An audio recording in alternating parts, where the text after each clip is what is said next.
Hello everyone and welcome to another one of our story times. Neville the Monkey's here again, and this time we're going to do a special story for Halloween. What's Halloween? Oh, well, it's the time of year when all the ghosts and the spirits and all the spooky things start coming round and everybody goes out trick-or-treating. What's the matter? There's something behind you? Tiberius Bone, I thought it might be you. What are you doing coming here frightening Neville like that? Now go on away, we've got a story time to do. And this is based on something that really happened nearly 400 years ago. Have you got a part? Well, of course you've got a part. You play a very important person who comes on at the end of it, so you'll have to go and get changed. But pass me the book. Thank you very much. Now, are you sitting comfortably? Then I'll begin. It was a dark and stormy night back in 1655, and William Griffith was making his way home from his ship in the village of Llanasa in Flintshire. Suddenly, in the darkness, he saw a figure surrounded by flashing lights. Not like that, Neville.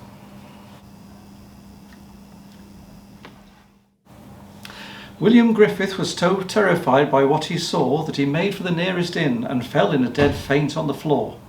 The innkeeper and his wife put him to bed, and when he came round, the innkeeper asked what had happened. William replied, "I don't know. It's all a blur. I saw a figure surrounded by many lanterns. I remember now. It was Dorothy Griffith coming from the light.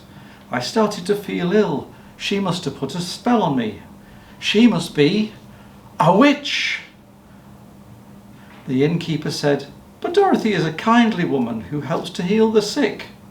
"But I tell you, she put a spell on me." And then he fell into a dead faint again. One of the customers in the tavern said he knew something about magic and told them, "What you should do is send for Dorothy, and if she can break the spell, it must have been her that cast it, for the only one who placed the spell can break it. Send for her, and that will prove that she is a witch." The innkeeper became suspicious. "Wait a minute, how do you know so much about magic? Could it be that you are a wizard?" No, I'm not a wizard." "Then what are you?" "I am a lowly fishmonger." "Why a lowly fishmonger?" "Because I know my place." "Are you sure you're not a wizard?" "Yes." "Okay, let's go and get Dorothy." And with that, the innkeeper, his wife and the fishmonger went to Dorothy's cottage to bring her to the tavern. Dorothy gave medicine to William and said a short prayer, and suddenly he sat up. "Ha! You see, she's cured me of the spell. Only the one who cast the spell can break it. I told you, she is a witch." Dorothy said, "But I'm not a witch. My mother taught me how to make herbal medicines to cure the sick, but I'm not a witch." The constable was sent for, and when he arrived he said to Dorothy, "Dorothy Griffith, you have been accused of being a witch.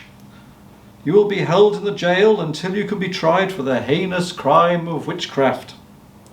And with that, she was taken away and thrown into the jail at Flint. Poor Dorothy. She had only ever tried to help people, and now she was in prison accused of being a witch. Eventually, the day of the trial came, and the court was packed. Now, in those days, rich, important men all wore fancy wigs, and that's where we get the term bigwigs from. So in the court, the judge would also wear a wig to show he was important, and they still do. The usher stepped forward. "You are about to enter the courtroom of Judge Jangles. The people are real, the cases are real, the rulings are final. This is Judge Jangles." William Griffith was called forward to make his statement.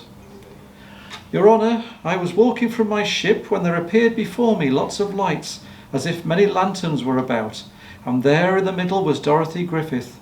She stood there for a while and then disappeared. I fell into a trance and was sore affrighted. but I managed to get to the tavern, I know not how. When I came round, they called for Dorothy Griffith to remove the spell from me. The spell was removed and I feel a lot better now. Dorothy Griffith put the spell on me and she removed it. She is a witch!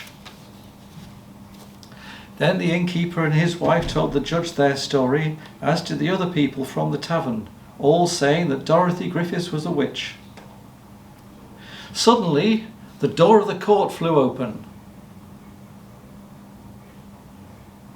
Suddenly, the door of the court flew open. Neville, what are you doing? What do you mean you feel silly?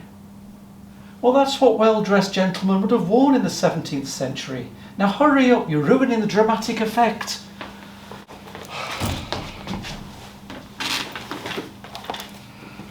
Suddenly, the door of the court flew open and a man walked in and shouted, "Stop! Stop the trial! I know that Dorothy Griffith is not a witch." The man at the door was Sir Neville, the lord of the manor. The judge didn't know what to do. He thought, on the one hand, all these people are saying that she is a witch. On the other hand, that's the lord of the manor.